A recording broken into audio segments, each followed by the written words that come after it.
ನನಗೆ ನನ್ನ ಗಂಡ ಎಂದರೆ ತುಂಬ ಇಷ್ಟ. ಮದುವೆಯಾದ ಮೊದಲ ರಾತ್ರಿ ಅವನನ್ನು ಸೇರುವ ತವಕದಿಂದ ಹೋದೆ. ನಮ್ಮಿಬ್ಬರ ಮದುವೆಯನ್ನು ನನ್ನ ಗಂಡನೇ ಎಲ್ಲ ಖರ್ಚಾಕಿ ಮಾಡಿಕೊಂಡಿದ್ದಾನೆ.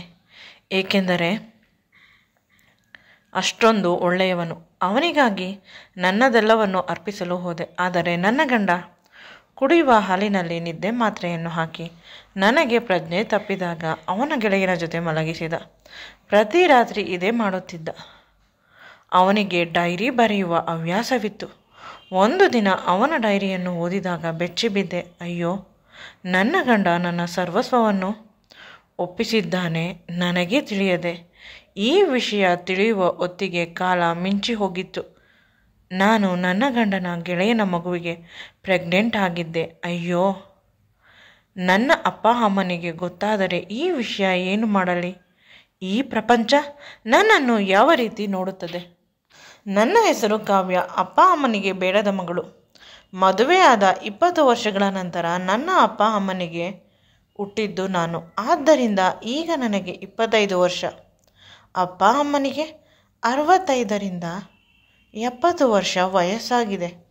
ಈ ವಯಸ್ಸಾದ ಕಾಲದಲ್ಲಿ ನನ್ನ ಜವಾಬ್ದಾರಿ, ನನ್ನ ಮದುವೆ, ಇವುಗಳ ಬಗ್ಗೆ ಅಪ್ಪ ಅಮ್ಮನಿಗೆ ಆಸಕ್ತಿ ಇಲ್ಲ. ಏಕೆಂದರೆ ಅವರ ಮಗನಿಗೆ ಮದುವೆಯಾಗಿ 3 ಮಕ್ಕಳಿದ್ದಾರೆ. ಮಗ ಒಳ್ಳೆಯ ಸಂಪಾದನೆ ಮಾಡುತ್ತಾನೆ. ಅಪ್ಪ ಅಮ್ಮನಿಗೆ ಬೇಕಾದಷ್ಟು ಮಾತ್ರ ಕಳಿಸುತ್ತಾನೆ. ನಾನು ಬೇಡದ ತಂಗಿ, ಅದಕ್ಕಾಗಿ ನನಗೆ ಏನನ್ನು ಕಳಿಸುವುದಿಲ್ಲ. ನನ್ನನ್ನು ಒಂದು ರೀತಿ ಮನೆಯಲ್ಲಿ ಕೆಲಸಕ್ಕೆ ಅನ್ನುವ ರೀತಿ ಇಟ್ಟುಕೊಂಡಿದ್ದಾರೆ. ವಯಸ್ಸಾದ ಅಪ್ಪ ಅಮ್ಮನನ್ನು ನೋಡಿಕೊಳ್ಳಬೇಕು, ಅಷ್ಟಕ್ಕೆ ಮಾತ್ರ ಸೀಮಿತ ನಾನು. ಅಮ್ಮನಿಗೆ ನಾನು ಮಗಳು ಅನ್ನುವ ಆಸೆ ಅಲ್ಪ ಸ್ವಲ್ಪ ಇತ್ತು. ಸೊಸೆ ಬಂದ ಮೇಲೆ ಅದು ಸಂಪೂರ್ಣವಾಗಿ ಹೊರಟು ಹೋಯಿತು. ಯಾವಾಗ ನೋಡಿದರೂ ಸೊಸೆಯ ಮೇಲೆ ಪ್ರೀತಿ.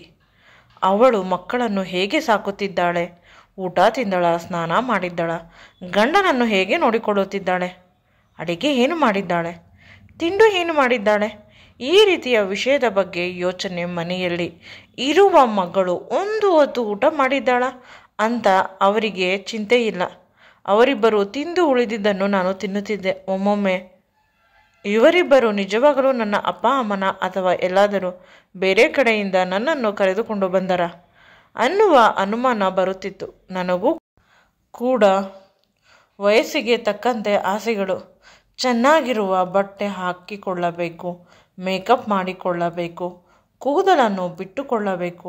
ಆದರೆ ಇದಕ್ಕೆಲ್ಲ ದುಡ್ಡು ಯಾರು ಕೊಡುತ್ತಾರೆ? ನನಗೆ ತುಂಬ ದುಃಖವಾಗುತ್ತಿತ್ತು ನನ್ನ ವಯಸ್ಸಿನ ಹುಡುಗಿಯರನ್ನು ನೋಡಿದಾಗ. ನನಗೆ ಬುದ್ಧಿ ಬಂದಾಗಿನಿಂದ ಅಕ್ಕಪಕ್ಕದ ಮನೆಯ ಆಂಟಿಯಂದಿರು ಹೇಳಿದ ಸಣ್ಣ ಪುಟ್ಟ ಕೆಲಸ ಮಾಡುತ್ತಿದ್ದೆ. ಪಾತ್ರೆ ತೊಳೆಯುವುದು, ಮನೆ ಒರೆಸುವುದು, ಇದರಿಂದ 50-100 ಕೊಡುತ್ತಿದ್ದರು. ಬುದ್ಧಿ ಬಂದ ಮೇಲೆ ನನ್ನ ಗೆಳತಿಯ ಸಹಾಯದಿಂದ ಒಂದು ಒಳ್ಳೆಯ ಹೋಟೆಲ್ನಲ್ಲಿ ಅಡುಗೆ ಮಾಡುವ ಕೆಲಸಕ್ಕೆ ಸೇರಿಕೊಂಡೆ. ನನಗೆ ಅಡುಗೆ ಚೆನ್ನಾಗಿ ಮಾಡಲು ಬರುತ್ತದೆ. ಎಲ್ಲಕ್ಕಿಂತ ಹೆಚ್ಚಾಗಿ ಊಟ ಚೆನ್ನಾಗಿ ಮಾಡಬಹುದು. ಹೋಟೆಲ್ ಆಗಿದ್ದರಿಂದ ಎಷ್ಟು ಬೇಕಾದರೂ ಏನು ಬೇಕಾದರೂ ತಿನ್ನಬಹುದು. ಮೊದಲು ಆಸೆಯಾಗಿ ತಿನ್ನುತ್ತಿದ್ದೆ. ಆನಂತರ ಪ್ರತಿದಿನ ಅದೇ ಊಟ ಬೇಸರವಾಗಿ ಬಿಡುತ್ತಿತ್ತು. ಅಡುಗೆಯನ್ನು ತುಂಬ ಮಾಡಿ ಊಟ ತಿನ್ನುವುದನ್ನೇ ಬಿಟ್ಟು ಬಿಟ್ಟಿದ್ದೇನೆ. ಇನ್ನೂ ಸಣ್ಣವಾಗಿದ್ದೇನೆ. ಸಣ್ಣ ಆಗಿದ್ದರಿಂದ ಇನ್ನೂ ಸುಂದರವಾಗಿ ಕಾಣುತ್ತಿದ್ದೇನೆ. ಕೆಲವು ಹುಡುಗರು ನನ್ನ ಒಂಟಿತನ, ನನ್ನ ವಯಸ್ಸಿನ ಅಂದವನ್ನು, ಅವರ ಆಸೆಗಳನ್ನು ತೀರಿಸಿಕೊಳ್ಳಲು ಬಯಸಿದರು. ಆದರೆ ನಾನು ಯಾರಿಗೂ ಬಗ್ಗುವುದಿಲ್ಲ. ಬೆಂಕಿಯ ರೀತಿ. ಹಗಲೇ ಇರಲಿ, ರಾತ್ರಿ ಇರಲಿ, ಒಬ್ಬಳೇ ಇರಲಿ, ನಾನು ಎಂದೂ ಆ ರೀತಿಯ ತಪ್ಪನ್ನು ಮಾಡುವುದಿಲ್ಲ. ಊಟ ಬಟ್ಟೆಗೆ ತೊಂದರೆ ಇಲ್ಲ. ಬದುಕು ಸುಂದರವಾಗಿ ಸಾಗುತ್ತಾ ನಡೆಯುತ್ತಿದೆ. ಇದ್ದಕ್ಕಿದ್ದಂತೆ ನಮ್ಮ ಹೋಟೆಲ್ನ ಓನರ್ ಅವರ ಸಮಸ್ಯೆಗಳಿಂದ ಹೋಟೆಲನ್ನು ಬೇರೆಯವರಿಗೆ ಮಾರಿದರು. ಇದರಿಂದ ಎಲ್ಲರಿಗೂ ಭಯವಾಗುತ್ತಿತ್ತು, ಕೆಲಸದವರನ್ನು ತೆಗೆದು ಬಿಡುತ್ತಾರೆ ಏನೋ ಅಂತ. ಆದರೆ ನಮ್ಮ ಓನರ್ ತುಂಬ ಒಳ್ಳೆಯವರು, ಯಾರನ್ನು ತೆಗೆಯುವುದಿಲ್ಲ. ಆದರೆ ಪ್ರತಿಯೊಬ್ಬರ ಕೆಲಸದ ವೈಖರಿಯನ್ನು ನಾವು ಗಮನಿಸುತ್ತೇವೆ. ಕೆಲಸವು ಇಷ್ಟವಾದರೆ ಮಾತ್ರ ಇಟ್ಟುಕೊಳ್ಳುತ್ತೇವೆ. ಚೆನ್ನಾಗಿ ಕೆಲಸ ಮಾಡಿಲ್ಲ ಅಂದರೆ ತೆಗೆದು ಬಿಡುತ್ತೇವೆ. ನನಗೆ ಸ್ವಲ್ಪವೂ ಭಯವಿರಲಿಲ್ಲ. ನನ್ನ ಕೆಲಸ ಯಾವಾಗಲೂ ತುಂಬ ಚೆನ್ನಾಗಿರುತ್ತದೆ.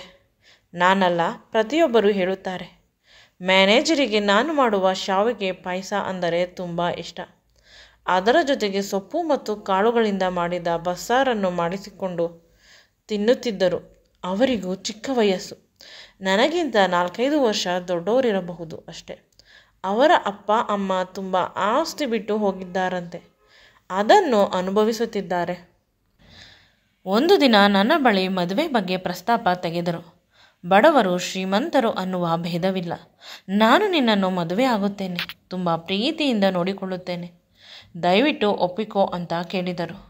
ದೇವರು ಬಂದು ನಾನು ಕೇಳಿದ ಎಲ್ಲ ವರವನ್ನು ಕೊಡುವ ರೀತಿ ಇತ್ತು ಅವರು ಕೇಳಿದ್ದು. ನಾನು ಕೂಡ ಹಿಂದೆ ಮುಂದೆ ಯೋಚಿಸದೆ ಒಪ್ಪಿಕೊಂಡೆ. ಅಪ್ಪ ಅಮ್ಮನೂ ಕೂಡ ಖುಷಿಯಿಂದ ಒಪ್ಪಿಕೊಂಡರು. ಅವರಿಗೆ ಕೊನೆ ಪಕ್ಷ ತಮ್ಮ ತಲೆಯ ಮೇಲೆ ಇರುವ ಜವಾಬ್ದಾರಿ ಸರಾಗವಾಗಿ ಕಳೆದು ಹೋಗುತ್ತಿದೆ ಅನ್ನುವ ನೆಮ್ಮದಿ ಈಗ ಅನಿಸುತ್ತಿದೆ. ಅವರು ಅಸಹಾಯಕರಾಗಿದ್ದರಿಂದ ಯಾರನ್ನಾದರೂ ನಾನೇ ಪ್ರೀತಿಸಿಬಿಡಲಿ, ಪ್ರೀತಿಸಿ ಮದುವೆ ಆಗಿ ಹೋಗಲಿ ಅನ್ನೋದಕ್ಕೆ ಆ ರೀತಿ ಮಾಡಿದರಷ್ಟೆ. ನನ್ನ ಮೇಲೆ ತಾತ್ಸಾರ ಇರುವ ರೀತಿ. ಎತ್ತ ಅಪ್ಪ ಅಮ್ಮ ಪ್ರೀತಿ ಇರುವುದಿಲ್ಲವೇ? ಅಲ್ಲವೇ? ಮನಸ್ಸಿಗೆ ಅಲ್ಲವಾದರೂ ಕರುಳಿಗಾದರೂ ಪ್ರೀತಿ ಇರುತ್ತದೆ.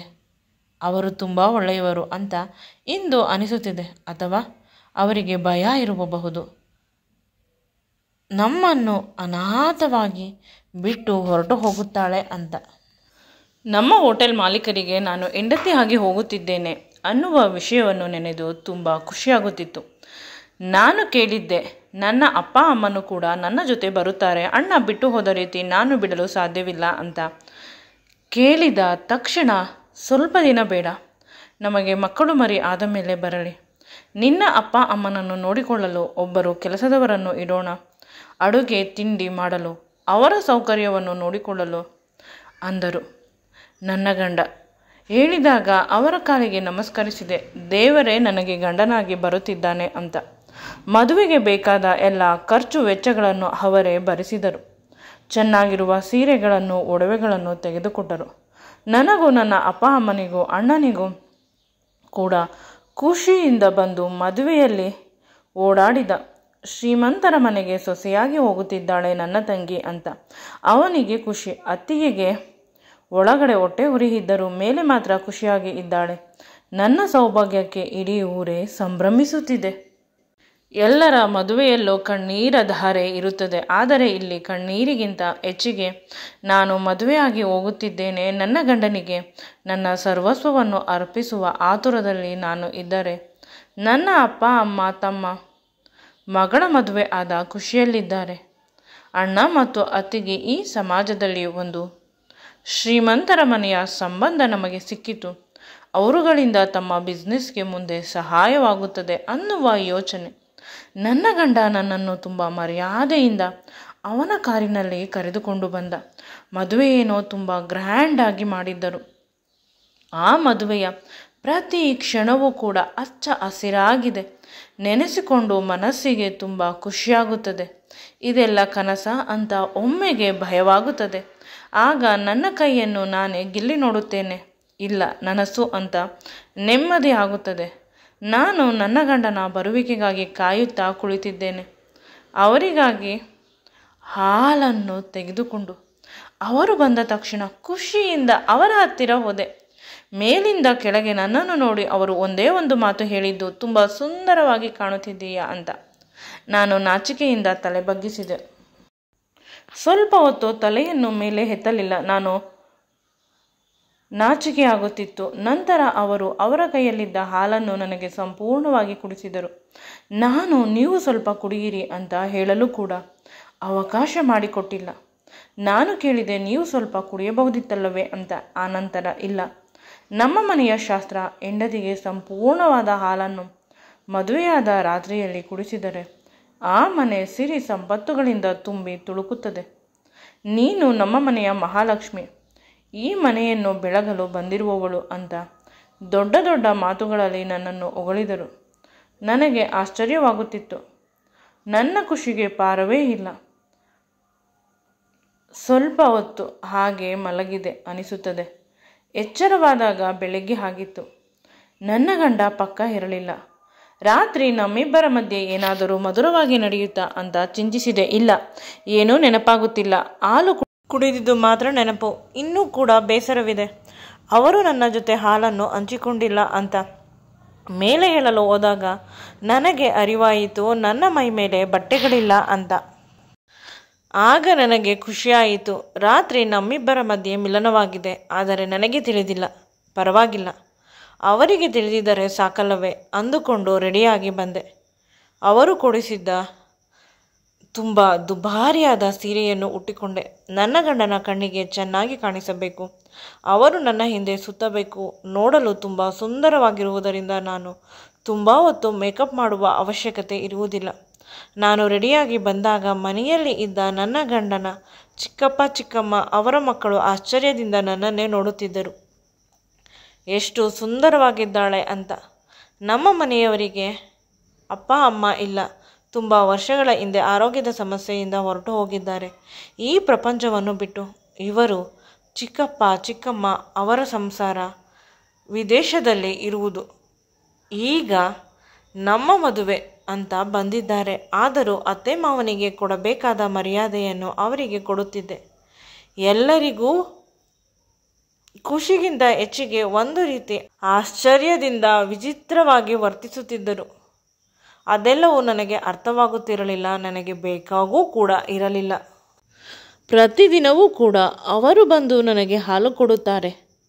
ಕೇಳಿದರೆ ನಮ್ಮಿಬ್ಬರಿಗೂ ಮುದ್ದಾದ ಸುಂದರವಾದ ಆರೋಗ್ಯವಂತ ಮಗು ಕೊಡಬೇಕು ನೀನು. ಅದಕ್ಕಾಗಿ ಕೆಲಸದವಳಿಗೆ ಹೇಳಿ ಬರೀ ಡ್ರೈ ಫ್ರೂಟ್ಸ್ ಹಾಕಿ ಹಾಲು ಮಾಡಿಸಿಕೊಂಡು ಬರುತ್ತೇನೆ.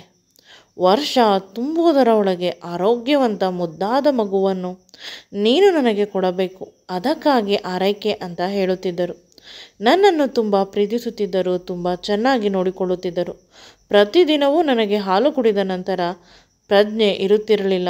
ಆದರೆ ಬೆಳಗ್ಗೆ ನಾನು ಏನಾದರೂ ಆಯಿತೆ ಅಂತ ಕೇಳಿದರೆ ಅವರು ನಾಚಿಕೆಯಿಂದ ಹೇಳುತ್ತಿದ್ದರು, ನೀನು ಎಷ್ಟು ತುಂಟಿ ಅಲ್ಲವೇ ಅಂತ.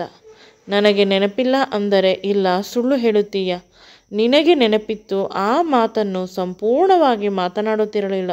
ಹಗಲಿನಲ್ಲಿ ಅವರ ಹತ್ತಿರ ಹೋದರೆ ನನಗೆ ಕೆಲಸವಿದೆ, ಮೀಟಿಂಗ್ ಇದೆ ಅಂತ ಹೊರಟು ಹೋಗುತ್ತಿದ್ದರು.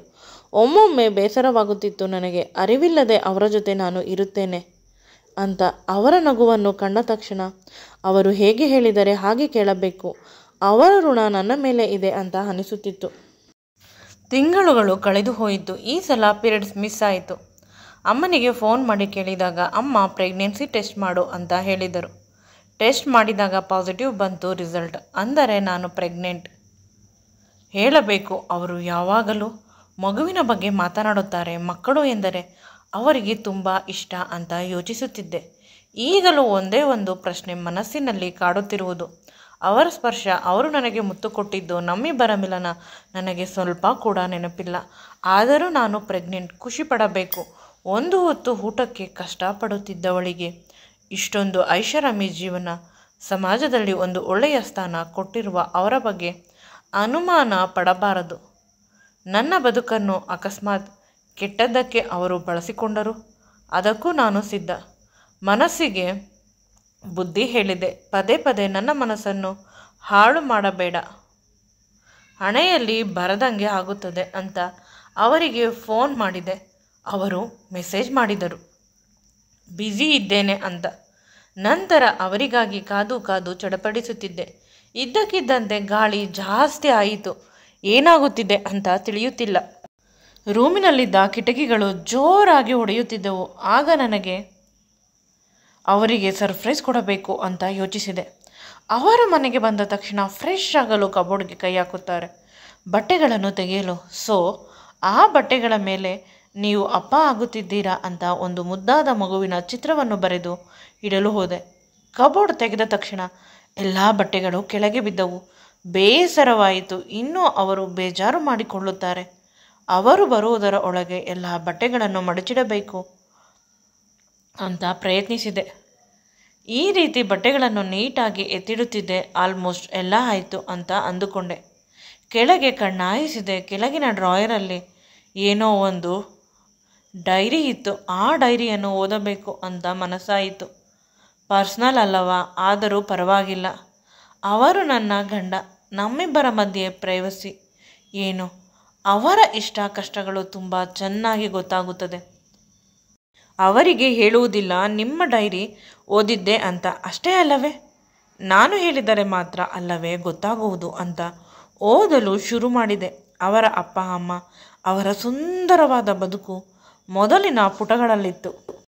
ನನ್ನ ಗಂಡ ಆಗರ್ಭ ಶ್ರೀಮಂತ, ಅಪ್ಪ ಅಮ್ಮನ ಒಬ್ಬನೇ ಮಗ. ನಮ್ಮ ಮಾವ ಅವರಿಗೆ ಒಬ್ಬ ತಮ್ಮ ಇದ್ದ. ಅವರಿಗೆ 4 ಮಕ್ಕಳು. ಆದರೆ ಆಸ್ತಿಯನ್ನು ಮಾತ್ರ ಇಬ್ಬರು ಮಾವಂದಿರಿಗೆ ಸಮಾನವಾಗಿ ಹಂಚಲಾಗಿತ್ತು. ಎಲ್ಲ ಚೆನ್ನಾಗಿ ಇರಬೇಕಾದರೆ ದೊಡ್ಡ ಆಕ್ಸಿಡೆಂಟ್ ಆಯಿತು. ಅದರಲ್ಲಿ ಅಪ್ಪ ಅಮ್ಮ ಈ ಪ್ರಪಂಚವನ್ನು ಹೊರಟು ಹೋದರು ಬಿಟ್ಟು ಅಂತ ಅಳುತ್ತಾ ಬರೆದಿದ್ದಾರೆ.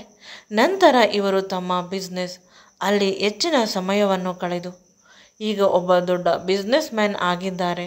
ಅದರಲ್ಲೂ ಒಬ್ಬ ಸಕ್ಸಸ್ಫುಲ್ ಬಿಸ್ನೆಸ್ ಮ್ಯಾನ್ ಆಗಿದ್ದಾರೆ. ನನಗೆ ಅವರ ಮೇಲೆ ಹೆಮ್ಮೆ ಇದೆ. ನಂತರ ನನ್ನ ಬಗ್ಗೆ ಕೂಡ ಬರೆದಿದ್ದಾರೆ. ಒಳ್ಳೆಯ ಹುಡುಗಿ, ಹೆಣ್ಣು ಮಕ್ಕಳು ಇದ್ದರೆ ಆ ರೀತಿ ಇರಬೇಕು ಅಂತ. ನಂತರ ನಮ್ಮಿಬ್ಬರ ಮದುವೆ.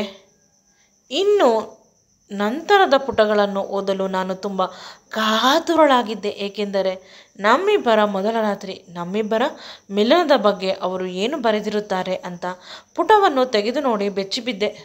ಇಷ್ಟೊಂದು ಅಸಹ್ಯ, ಇಷ್ಟು ಕೆಟ್ಟದ್ದು, ಇಷ್ಟು ನಂಬಿಕೆ ದ್ರೋಹ ನನ್ನ ಬದುಕಿನಲ್ಲಿ ನಡೆಯುತ್ತದೆ ಅಂತ ಅಂದುಕೊಂಡಿರಲಿಲ್ಲ. ನನ್ನ ಗಂಡ ನನಗೆ ತಿಳಿಯದ ಹಾಗೆ ಇಷ್ಟು ದಿನ ಮೋಸವನ್ನು ಮಾಡಿಕೊಂಡು ಬರುತ್ತಿದ್ದಾನೆ. ಅಯ್ಯೋ, ಅಪರಾಧಿಯ ರೀತಿ ಒಂದು ಚಿತ್ರವನ್ನು ಬರೆದಿದ್ದಾರೆ. ಆ ಚಿತ್ರದಲ್ಲಿ ಇರುವ ಮನುಷ್ಯ ಕಣ್ಣೀರು ಹಾಕುತ್ತಿದ್ದಾನೆ. ನನ್ನ ಗಂಡ ಪ್ರತಿ ರಾತ್ರಿ ನನಗೆ ಹಾಲು ಕೊಡುತ್ತಾನೆ. ನನಗೆ ಚೆನ್ನಾಗಿ ನಿದ್ದೆ ಬರುತ್ತದೆ. ಅದರಲ್ಲಿ ನಿದ್ರೆ ಮಾತ್ರೆ ಬೆರೆಸಿರುತ್ತಾರೆ. ನಂತರ ಅವರ ಗೆಳೆಯ ರಾಕೇಶ್ನನ್ನು ಕರೆದು ಪ್ರಜ್ಞೆ ಇಲ್ಲದ ನನ್ನ ಜೊತೆ ಸಂಭೋಗ ಮಾಡಿಸುತ್ತಾರೆ. ಆಗ ಅವರು ಪಕ್ಕದ ಗೆಸ್ಟ್ ರೂಮಿನಲ್ಲಿ ಇರುತ್ತಾರಂತೆ.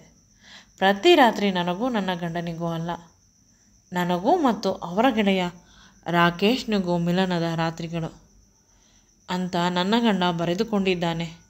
ಒಂದೇ ಒಂದು ಬಾರಿಯೂ ಅವನು ನನ್ನನ್ನು ಮುಟ್ಟಿಲ್ಲವಂತೆ. ಪ್ರತಿ ಬಾರಿಯೂ ಅವನ ಗೆಳೆಯ ರಾಕೇಶ್ ನನ್ನ ಜೊತೆ ರಾಸಲೀಲೆ ಆಡುವುದು. ಅಂದರೆ ಈ ಮಗು ಕೂಡ ನನ್ನ ಗಂಡನದಲ್ಲ, ಅವನ ಗೆಳೆಯ ರಾಕೇಶ್ದು. ಆ ಡೈರಿಯನ್ನು ಬಿಸಾಕಿದೆ. ಜೋರಾಗಿ ಅಳಲು ಶುರು ಮಾಡಿದೆ. ದೇವರು ಅಂತ ಅಂದುಕೊಂಡಿದ್ದ ಮನುಷ್ಯ ನನಗೆ ತಿಳಿಯದ ಹಾಗೆ ನನ್ನ ದೇಹವನ್ನು ಅವನ ಗೆಳೆಯನ ಜೊತೆ ಹಂಚಿಕೊಳ್ಳಲು ಬಿಟ್ಟಿದ್ದಾನೆ. ನಾನು ಮಾಡಿದ ತಪ್ಪಾದರೂ ಏನು? ಪ್ರತಿ ಕ್ಷಣವೂ ಅವನಿಗಾಗಿ ಬದುಕುತ್ತಿದ್ದೇನೆ, ಉಸಿರಾಡುತ್ತಿದ್ದೇನೆ, ಜೋರಾಗಿ ಅಳುತ್ತಿದ್ದೆ. ಎಷ್ಟು ಜೋರಾಗಿ ಅತ್ತರೂ ಕಣ್ಣೀರು ನಿಲ್ಲುತ್ತಿರಲಿಲ್ಲ. ಹೊಟ್ಟೆಯ ಸಂಕಟ ಕಡಿಮೆಯಾಗುತ್ತಿರಲಿಲ್ಲ. ನನ್ನ ತಲೆಗೆ ನಾನೇ ಹೊಡೆದುಕೊಂಡೆ. ಪದೇ ಪದೇ ಸ್ನಾನ ಮಾಡುತ್ತಿದ್ದೆ. ಇಂದು ನನ್ನ ಗಂಡ ತುಂಬ ಲೇಟಾಗಿ ಬಂದ. ರೂಮಿನಲ್ಲಿ ಲೈಟ್ ಹಾಕಿರಲಿಲ್ಲ. ನಾನು ಏನೂ ಮಾತನಾಡಲಿಲ್ಲ. ಲೈಟ್ ಹಾಕಿಕೊಳ್ಳಬೇಕಲ್ಲವೇ? ಕತ್ತಲೆಯಲ್ಲಿ ಯಾಕೆ ಕುಳಿತಿದ್ದೀಯ? ಕತ್ತಲೆ ಅಂದರೆ ಭಯ ಅಂತ ಹೇಳುತ್ತೀಯ. ಬದುಕೆ ಕತ್ತಲಾಗಿರಬೇಕಾದಾಗ ಎಷ್ಟು ಭಯಪಡಲು ಸಾಧ್ಯ? ಬದುಕಬೇಕಲ್ಲವೇ ಅಂದರೆ? ಅಲ್ಲಿ ಬಿದ್ದಿದ್ದ ಡೈರಿಯ ಕಡೆ ನೋಡಿದ. ಅವರೂ ಕೂಡ ಆ ಕಡೆ ನೋಡಿ ಬೆಚ್ಚಿಬಿದ್ದರು. ಕೆಳಗೆ ಕುಸಿದು ಕುಳಿತರು. ನನ್ನ ಕಾಲನ್ನು ಹಿಡಿದುಕೊಂಡು ಕ್ಷಮೆ ಕೇಳಿದರು. ನೀವು 100 ಸಲ ನನ್ನ ಕಾಲನ್ನು ಹಿಡಿದುಕೊಂಡರೂ ನಾನು ಕ್ಷಮಿಸುವುದಿಲ್ಲ. ಯಾವುದೇ ಕಷ್ಟ ಕೊಟ್ಟಿದ್ದರೂ ಸಹಿಸಿಕೊಳ್ಳುತ್ತಿದ್ದೆ. ಎಷ್ಟು ನೋವಾದರೂ ತಡೆದುಕೊಳ್ಳುತ್ತಿದ್ದೆ. ಆದರೆ ನನ್ನನ್ನು, ನನ್ನ ಸಂಪೂರ್ಣ ದೇಹವನ್ನು ನನಗೆ ತಿಳಿಯದ ಹಾಗೆ ಇನ್ನೊಬ್ಬರಿಗೆ ಹಂಚಿದ್ದೀರಾ. ನಾನು ದೇವರಿಗೆ ಅರ್ಪಿಸಬೇಕಾಗಿದ್ದ ನೈವೇದ್ಯವನ್ನು ಬೇರೆಯವರಿಗೆ ಅರ್ಪಿಸಿದ್ದೀರಾ. ನನಗೆ ತಿಳಿಯದ ಹಾಗೆ ಯಾಕೆ ಹೀಗೆ ಮಾಡಿದ್ದೀರಾ ಅಂತ ಅವರ ಕುತ್ತಿಗೆಯ ಕಾಲರನ್ನು ಹಿಡಿದುಕೊಂಡೆ. ಆಗ ಅವರು ಪದೇ ಪದೇ ಕ್ಷಮೆ ಕೇಳಿದರು. ನನ್ನ ಹತ್ತಿರ ನನಗೆ ಕ್ಷಮೆ ಬೇಕಾಗಿಲ್ಲ ಅಂತ ಜೋರಾಗಿ ಕಿರುಚಿದೆ. ನನಗೆ ನೀವು ಬೇಡ, ಡೈವೋರ್ಸ್ ಕೊಡಿ ಅಂತ ಕೇಳಿದೆ. ಆಗ ನನ್ನ ಗಂಡ 5 ನಿಮಿಷ ನಾನು ಹೇಳುವ ಮಾತುಗಳನ್ನು ಕೇಳು. ನಿನಗೆ ಸರಿ ಅನಿಸಿದರೆ, ಇಲ್ಲವಾದರೆ ನಿನ್ನಿಷ್ಟ. ನಿನಗೆ ಇನ್ನೂ ನೋವು ಮಾಡುವುದಿಲ್ಲ. ನನ್ನ ಪರಿಸ್ಥಿತಿ ತುಂಬ ಕೆಟ್ಟದಾಗಿ ಇತ್ತು. ಅಂದರೆ ಹೆಂಡತಿಯನ್ನು ಗೆಳೆಯರ ಜೊತೆ ಮಲಗಿಸುವಷ್ಟು ನಾಚಿಕೆ ಆಗುವುದಿಲ್ಲವೇ ನಿಮಗೆ? ಆಗ ನನ್ನ ಗಂಡ ನನ್ನ ಕೈಗಳನ್ನು ಹಿಡಿದುಕೊಂಡು, ನನ್ನ ಅಪ್ಪ ಅಮ್ಮನಿಗೆ ನಾನೊಬ್ಬನೇ ಮಗ, ಅವರ ಎಲ್ಲ ಆಸ್ತಿಯು ನನಗೆ ಬರಬೇಕು ಅಂತ ಬರೆದಿದ್ದಾರೆ. ಅದು ಕೇವಲ ನನಗೆ ಮಕ್ಕಳಾದರೆ ಮಾತ್ರ. ನನ್ನ ತಾತ ವಿಲ್ ಬರೆದಿರುವುದು ಅದೇ ರೀತಿ. ಮಕ್ಕಳಿಗಾಗಲಿ ಮೊಮ್ಮಕ್ಕಳಿಗಾಗಲಿ ಅವರಿಗೆ ಆಸ್ತಿ ಸಿಗುವುದು ಕೇವಲ ಅವರಿಗೆ ಮಕ್ಕಳುಗಳು ಆದರೆ, ಇಲ್ಲವಾದರೆ ಯಾರಿಗೆ ಮಕ್ಕಳಿರುತ್ತಾರೆ ಅವರಿಗೆ ಎಲ್ಲ ಆಸ್ತಿ ಹೊರಟು ಹೋಗುತ್ತದೆ. ಅಪ್ಪ ಅಮ್ಮ ಹೋದ ಮೇಲೆ ಮದುವೆ ಆಗುವ ಆಸೆ ಇರಲಿಲ್ಲ. ಒಂದು ಬಾರಿ ಮೆಡಿಕಲ್ ಚೆಕಪ್ಗೆ ಹೋದಾಗ ತಿಳಿಯಿತು, ಆಕ್ಸಿಡೆಂಟ್ ಆದಾಗ ನಾನು ನನ್ನ ಪುರುಷತ್ವವನ್ನು ಕಳೆದುಕೊಂಡಿದ್ದೇನೆ. ನಾನು ಮದುವೆ ಆದರೆ ನನ್ನ ಹೆಂಡತಿಗೆ ಮಕ್ಕಳನ್ನು ಕೊಡುವ ಶಕ್ತಿ ಇರುವುದಿಲ್ಲ ಅಂತ. ಮದುವೆ ಬೇಡ ಅಂತ ತುಂಬ ವರ್ಷಗಳ ಕಾಲ ಸುಮ್ಮನಿದ್ದೆ. ನಿಧಾನವಾಗಿ ತಿಳಿದಿದ್ದು ಆ ಆಕ್ಸಿಡೆಂಟ್. ಅಂದರೆ ನಾನು ನಮ್ಮ ಅಪ್ಪ ಅಮ್ಮ ಹೋಗುತ್ತಿದ್ದ ಕಾರನ್ನು ಆಕ್ಸಿಡೆಂಟ್ ಮಾಡಿದ್ದು ನನ್ನ ಚಿಕ್ಕಪ್ಪನವರು ಕೇವಲ ಆಸ್ತಿಗಾಗಿ. ಆನಂತರ ತುಂಬ ಬಾರಿ ಪ್ರಯತ್ನಿಸಿದರು ನನ್ನ ಸಾವಿಗಾಗಿ. ಆದರೆ ಅದು ಸಾಧ್ಯವಾಗಲಿಲ್ಲ. ನಾನು ಸತ್ತರೆ ಅವರ ಮಕ್ಕಳಿಗೆ ಗಂಡಾಂತರ ಅಂತ ಯಾರೋ ಜ್ಯೋತಿಷಿ ಹೇಳಿದ್ದರಂತೆ. ಅದಕ್ಕೆ ನನ್ನ ಸಾವಿನ ಹಿಂದೆ ಬಿದ್ದಿಲ್ಲ, ಈಗ ನನ್ನ ಮಕ್ಕಳ ಹಿಂದೆ ಬಿದ್ದಿದ್ದಾರೆ. ಯಾರು ಹೆಣ್ಣು ಕೊಡುತ್ತೇವೆ ನನಗೆ ಅಂದರೂ ಕೂಡ ಇವರು ಮದುವೆಯನ್ನು ಮಾಡಿಸುತ್ತಿರಲಿಲ್ಲ. ನನ್ನ ಬಗ್ಗೆ ಇಲ್ಲಸಲ್ಲದ ಚಾಡಿ ಮಾತುಗಳನ್ನು ಹೇಳುತ್ತಿದ್ದರು. ಅವನು ಕುಡುಕ, ಅವನಿಗೆ ಹಿಂದೆ ಮುಂದೆ ಯಾರೂ ಇಲ್ಲ, ಚೆನ್ನಾಗಿ ಹೊಡೆಯುತ್ತಾನೆ, ಬಡಿಯುತ್ತಾನೆ, ಹೆಂಡತಿಯನ್ನು ಚೆನ್ನಾಗಿ ನೋಡಿಕೊಳ್ಳುವ ಶಕ್ತಿ ಇಲ್ಲ. ಈ ರೀತಿ ಇನ್ನೇನು ಮದುವೆ ಆಗಿ ಹೋಯಿತು ಅಂದುಕೊಂಡರೂ ಕೂಡ ಬಿಡುತ್ತಿರಲಿಲ್ಲ. ಕೊನೆಗೆ ತುಂಬ ವರ್ಷಗಳ ಕಾಲ ಮದುವೆ ಆಸೆಯನ್ನೇ ಬಿಟ್ಟುಬಿಟ್ಟಿದ್ದೆ. ನಿನ್ನನ್ನು ನೋಡಿದ ಮೇಲೆ ನಿನ್ನ ಜೊತೆ ಬದುಕಬೇಕು ಅಂತ ಆಸೆ ಆಯಿತು. ನೀನು ಸಂಪೂರ್ಣವಾಗಿ ನನ್ನ ತಾಯಿಯ ರೀತಿ. ಹೆಂಡತಿಯ ರೂಪದಲ್ಲಿ ತಾಯಿ ಬಂದರೆ ಯಾರು ಬೇಡ ಅಂತ ಹೇಳುತ್ತಾರೆ. ನಿನ್ನನ್ನು ಮದುವೆ ಆಗೋಣ ಅಂತ ಅಂದುಕೊಂಡೆ. ಆದರೆ ಪ್ರತಿಯೊಬ್ಬ ಹೆಣ್ಣಿಗೂ ಮಕ್ಕಳು ಬೇಕು ಅಂತ ಆಸೆ ಇರುತ್ತದೆ. ಆ ಮಕ್ಕಳನ್ನು ಕೊಡುವ ಶಕ್ತಿ ನನ್ನಲ್ಲಿಲ್ಲ. ಅದಕ್ಕೆ ಸುಮ್ಮನಾದೆ. ಆದರೆ ಪ್ರತಿದಿನ ನಿನ್ನನ್ನು ನೋಡುತ್ತಾ ಸುಮ್ಮನಿರಲು ಸಾಧ್ಯವಾಗುತ್ತಿರಲಿಲ್ಲ. ಚಿಕ್ಕಪ್ಪನವರು ಪದೇ ಪದೇ ನೆನಪು ಮಾಡುತ್ತಿದ್ದರು. ನಿನಗೆ ಮದುವೆ ಆಗಿ ಮಕ್ಕಳು ಆಗುವುದಿಲ್ಲವೆಂದರೆ ಆಸ್ತಿಯನ್ನು ನಮ್ಮ ಹೆಸರಿಗೆ ಮಾಡಿಕೊಳ್ಳುತ್ತೇವೆ. ನಿನಗೆ ಬದುಕಲು ಎಷ್ಟು ಬೇಕೋ ಅಷ್ಟು ಕೊಡುತ್ತೇವೆ ಅಂತ ಹೇಳಿದರು. ನನ್ನ ಪಾಲಿನ ಆಸ್ತಿಯನ್ನು ತೆಗೆದುಕೊಳ್ಳಲು ಇವರುಗಳು ಯಾರು ಅಂತ ದುಃಖವಾಗಿ ನಿನ್ನ ಜೊತೆ ಮದುವೆಗೆ ಒಪ್ಪಿಕೊಂಡೆ. ಆದರೆ ಕೇವಲ ಆಸ್ತಿಗಲ್ಲ, ನನ್ನ ಮನಸ್ಸಿಗೆ ನಿನ್ನ ಜೊತೆ ಮದುವೆಯಾಗಲು ಒಂದು ನೆಪ ಬೇಕಿತ್ತು. ನೀನು ನನ್ನ ಪ್ರಾಣ. ನೀನಿಲ್ಲದೆ ಬದುಕಲು ಸಾಧ್ಯವಿಲ್ಲ. ನಿನಗೆ ತಿಳಿಯದ ಹಾಗೆ ನನ್ನ ಪ್ರಾಣ ಸ್ನೇಹಿತನ ಜೊತೆ ದೈಹಿಕವಾಗಿ ಸೇರುವಂತೆ ಮಾಡಿದೆ. ಒಂದು ಮಗುವಾದ ಮೇಲೆ ನಿನಗೆ ವಿಷಯ ತಿಳಿಯುವುದಿಲ್ಲ. ನಂತರ ನಾವಿಬ್ಬರು ಸುಖವಾಗಿ ಇರಬಹುದು. ಅಕಸ್ಮಾತ್ ಮಗು ಆಗಬೇಕು ಅಂತ ಆಸ್ಪತ್ರೆಗೆ ಟ್ರೀಟ್ಮೆಂಟ್ಗೆ ಹೋಗೋಣ ಅಂದರೆ ನೀನು ನನ್ನನ್ನು ಬಿಟ್ಟು ಹೊರಟು ಹೋದರೆ ಅಥವಾ ನನ್ನ ಮೇಲೆ ಅಸಹ್ಯ ಪಟ್ಟುಕೊಂಡರೆ ನನ್ನ ಕೈಯಲ್ಲಿ ಬದುಕಲು ಶಕ್ತಿ ಇಲ್ಲ. ಅಪ್ಪ ಅಮ್ಮನನ್ನು ಕಳೆದುಕೊಂಡು ಆಯಿತು. ಇರುವುದು ನೀನೊಬ್ಬಳೇ. ಪ್ಲೀಸ್ ನನ್ನನ್ನು ಬಿಟ್ಟು ಹೋಗಬೇಡ. ಇನ್ನೆಂದು ರಾಕೇಶ್ ನಮ್ಮ ಬದುಕಿನಲ್ಲಿ ಬರುವುದಿಲ್ಲ. ಅವನು ಫಾರಿನ್ಗೆ ಹೋಗಿ ಆಯಿತು. ಪ್ಲೀಸ್ ನನ್ನನ್ನು ಕ್ಷಮಿಸು ಅಂತ ಹೇಳುತ್ತಾ ನಿಂತರು. ನೀನು ಒಬ್ಬರ ಜೊತೆ ಮಾತನಾಡಿದರೆ ನನಗೆ ಎಷ್ಟು ಹೊಟ್ಟೆ ಉರಿ ಕಷ್ಟ ಆಗುತ್ತದೆ. ಅಂತಹುದರಲ್ಲಿ ನಿನ್ನನ್ನೇ ನಾನು ಇನ್ನೊಬ್ಬರ ಜೊತೆ ಹಂಚಿಕೊಂಡಿದ್ದೇನೆ. ನನ್ನ ಹೃದಯ ಎಷ್ಟು ಸಲ ಹೊಡೆದು ಹೋಗುತ್ತಿತ್ತು. ನೀವಿಬ್ಬರು ಒಂದೇ ರೂಮಿನಲ್ಲಿ ಇದ್ದಾಗ ಎಷ್ಟು ನೋವು ತಿನ್ನುತ್ತಿದ್ದೆ. ಆ ನೋವು ಇನ್ನೂ ಇದೆ. ಒಂದು ತಪ್ಪು ಮಾಡುತ್ತಿದ್ದೇನೆ ಅನ್ನುವುದು, ಇನ್ನೊಂದು ನಿನಗೆ ಮೋಸ ಮಾಡುತ್ತಿದ್ದೇನೆ ಅನ್ನುವುದು. ಎಲ್ಲಕ್ಕಿಂತ ಹೆಚ್ಚಿಗೆ ನನ್ನ ಪ್ರೀತಿ, ನನ್ನ ಜೊತೆ ಇರಬೇಕಾದವಳು ಬೇರೆಯವರ ಜೊತೆ ರಾತ್ರಿ ಕಳೆಯುತ್ತಿದ್ದಾಳೆ ಅಂತ ದುಃಖವಾಗುತ್ತಿತ್ತು. ಆದರೆ ಎಲ್ಲ ಕಾರಣವು ನಾನೇ ಅಲ್ಲವೇ ಅಂತ ಪದೇ ಪದೇ ಅವರ ಕೆನ್ನೆಗೆ ಅವರು ಹೊಡೆದುಕೊಳ್ಳುತ್ತಿದ್ದರು. ನಾನು ಅವರ ಕೈಯನ್ನು ತಡೆದು ಒಂದೇ ಒಂದು ಮಾತು ಕೇಳಿದ್ದು, ಇಷ್ಟೆಲ್ಲ ನಿರ್ಧಾರ ತೆಗೆದುಕೊಳ್ಳುವ ಬದಲು ಒಂದೇ ಒಂದು ಬಾರಿ ನನ್ನ ಹತ್ತಿರ ಕೇಳಿದರೆ ಉತ್ತರ ಸಿಗುತ್ತಿತ್ತು. ನಿಮಗೆ ಇಷ್ಟೊಂದು ಅಪರಾಧಿ ಮನೋಭಾವನೆ ಮನಸ್ಸಿನಲ್ಲಿ ಬರುತ್ತಿರಲಿಲ್ಲ ಅಂದರೆ ಒಂದು ಮಗುವನ್ನು ದತ್ತು ತೆಗೆದುಕೊಳ್ಳಬಹುದಿತ್ತು, ಯಾರಿಗೂ ತಿಳಿಯದೆ. ನಂತರ ಅದು ನಮ್ಮ ಮಗು ಅಂತ ಸಾಕಬಹುದು. ಅಥವಾ ವಿಜ್ಞಾನ ತುಂಬ ಮುಂದುವರೆದಿದೆ, ಯಾವುದಾದರೂ ಒಂದು ಉತ್ತರ ಸಿಗುತ್ತಿತ್ತು ಅಲ್ಲವೇ? ಆಗಿದ್ದು ಹಾಗೆ ಹೋಯಿತು, ಬಿಟ್ಟು ಬಿಡಿ. ನಿಮ್ಮ ಕಥೆಯನ್ನು ಕೇಳಿದ ಮೇಲೆ ಅನಿಸಿತು, ಇಷ್ಟು ಕಷ್ಟ, ಇಷ್ಟೊಂದು ಒಂಟಿತನ ಅನುಭವಿಸಿದ ಮನುಷ್ಯ ತನ್ನವರು ಯಾರು, ಹೊರಗಿನವರು ಯಾರು, ಯಾರ ಹತ್ತಿರ ಸತ್ಯ ಹೇಳಬೇಕು, ಯಾರ ಹತ್ತಿರ ಸುಳ್ಳು ಹೇಳಬೇಕು ಅನ್ನುವ ವಿವೇಚನೆ ಕಳೆದುಕೊಂಡಿರುತ್ತಾರೆ. ನೀವು ಕೂಡ ಅದೇ ರೀತಿ ಆಗಿರುವುದು. ಈ ವಿಷಯದಲ್ಲಿ ಇಲ್ಲಿಗೆ ಮುಗಿಸಿಬಿಡೋಣ. ರಾಕೇಶ್ದು ಎಂದಿಗೂ ಕೂಡ ನಿಮ್ಮ ಬಾಯಲ್ಲಿ ಅವನ ಹೆಸರು ಬರಬಾರದು. ಯಾರಿಗೂ ಕೂಡ ಈ ಮಗು ಅವನದೇ ಅಂತ ತಿಳಿಯಬಾರದು. ಪ್ರತಿಯೊಬ್ಬರಿಗೂ ಈ ಮಗು ನಿಮ್ಮ ಮಗು ಅಂತಲೇ ಹೇಳುತ್ತೇನೆ. ಈಗಲೇ ಹೇಳುವುದು ಬೇಡ. 5 ತಿಂಗಳು ಆಗಲಿ, ಆನಂತರ ಇಡೀ ಪ್ರಪಂಚಕ್ಕೆ ತಿಳಿಸೋಣ. ಜನರ ಕಣ್ಣು ಅಥವಾ ಕೆಟ್ಟದ್ದು ಮಾಡುವವರ ಕೆಲಸಗಳು ಆ ಮಗುವಿನ ಮೇಲೆ ಪ್ರಭಾವ ಬೀರುವುದು ಬೇಡ ಅಂತ ಹೇಳಿದಾಗ ಅವರು ನನ್ನ ಕೈಗಳಿಗೆ ಮುತ್ತು ಕೊಟ್ಟರು. ಪದೇ ಪದೇ, ನಿಜವಾಗಲೂ ನೀನು ನನ್ನ ಅಮ್ಮನ ರೀತಿ ಕ್ಷಮೆಯ ದರಿದ್ರಿ, ನನ್ನ ಪಾಲಿನ ದೇವತೆ. ಇನ್ನೆಂದೂ ಕೂಡ ನಿನ್ನ ಕಣ್ಣಿನಲ್ಲಿ ಒಂದೇ ಒಂದು ತೊಟ್ಟು ನೀರು ಬರದ ಹಾಗೆ ನೋಡಿಕೊಳ್ಳುತ್ತೇನೆ ಅಂತ ಹೇಳಿದಾಗ ನನ್ನ ಹೃದಯ ತುಂಬಿ ಬಂದಿತು. ಮನಸ್ಸು ಹಗುರವಾಯಿತು. ನೋವುಗಳು ಮಾಯವಾದವು. ಮಾರನೇ ದಿನ ಹೋಗಿ ಎಲ್ಲ ಮೆಡಿಕಲ್ ಚೆಕಪ್ ಮಾಡಿಸಿದೆವು. ಖುಷಿಯಾದ ವಿಷಯ ಎಂದರೆ ಟ್ವಿನ್ಸ್ ಮಕ್ಕಳಂತೆ. ನಮ್ಮ ಅದೃಷ್ಟ ಕುಲಾಯಿಸಿತು. ಇನ್ನು ಚೆನ್ನಾಗಿ ನನ್ನ ಗಂಡನನ್ನು ನೋಡಿಕೊಳ್ಳಲು ಆರಂಭಿಸಿದರು. ಈಗ ಬೇಡಿದ್ದನ್ನು ಕೊಡುವ ಅದೃಷ್ಟ ದೇವತೆ ನಾನು ಅವರ ಪಾಲಿಗೆ. ರಾಕೇಶ್ದು ವಿಷಯವನ್ನು ಬಿಟ್ಟರೆ ಇನ್ಯಾವ ರೀತಿಯ ಕೊರತೆಯೂ ಇಲ್ಲ. ನನ್ನನ್ನು ಬಿಟ್ಟು ಒಂದೇ ಒಂದು ಕ್ಷಣವೂ ಕೂಡ ಅವರು ಇರುತ್ತಿರಲಿಲ್ಲ. ಈ ಸಂದರ್ಭ ತುಂಬ ಮಧುರವಾಗಿದೆ. ಗಂಡನ ಆರೈಕೆ ಚೆನ್ನಾಗಿದೆ. ಅವರ ಚಿಕ್ಕಪ್ಪ ಅವರ ಸಂಸಾರಗಳಿಗೆ ಗೊತ್ತಾಯಿತು ನಮಗೂ ಮಕ್ಕಳಾಗುತ್ತಿವೆ ಅಂತ. ಆ ವಿಷಯವನ್ನು ತಿಳಿದು ಅವರು ವಿದೇಶಕ್ಕೆ ಹೊರಟು ಹೋದರು. ನನ್ನ ಗಂಡ ಯಾರನ್ನು ಮದುವೆ ಆಗುವುದಿಲ್ಲ, ಆಸ್ತಿಯನ್ನು ಕಬಳಿಸೋಣ ಅಂತ ಕಾದು ಕುಳಿತಿದ್ದರು. ಆದರೆ ಅದಕ್ಕೆ ನಾವುಗಳು ಅವಕಾಶ ಮಾಡಿಕೊಡಲಿಲ್ಲ. 9 ತಿಂಗಳಾದ ಮೇಲೆ ಮುದ್ದಾದ ಮಕ್ಕಳಾದರು. ಇಬ್ಬರೂ ಕೂಡ ಗಂಡು ಮಕ್ಕಳೇ. ಪ್ರತಿದಿನ ನನ್ನ ಗಂಡನ ಮುಖವನ್ನೇ ನೋಡುತ್ತಿದ್ದೆ. ಪ್ರೆಗ್ನೆನ್ಸಿಯಲ್ಲಿ ಮಕ್ಕಳು ನನ್ನ ಗಂಡನ ರೀತಿಯೇ ಇವೆ. ಅವುಗಳನ್ನು ತುಂಬ ಚೆನ್ನಾಗಿ ಸಾಕಿದೆವು. ಮಕ್ಕಳಿಗೆ ಈಗ 10 ವರ್ಷ.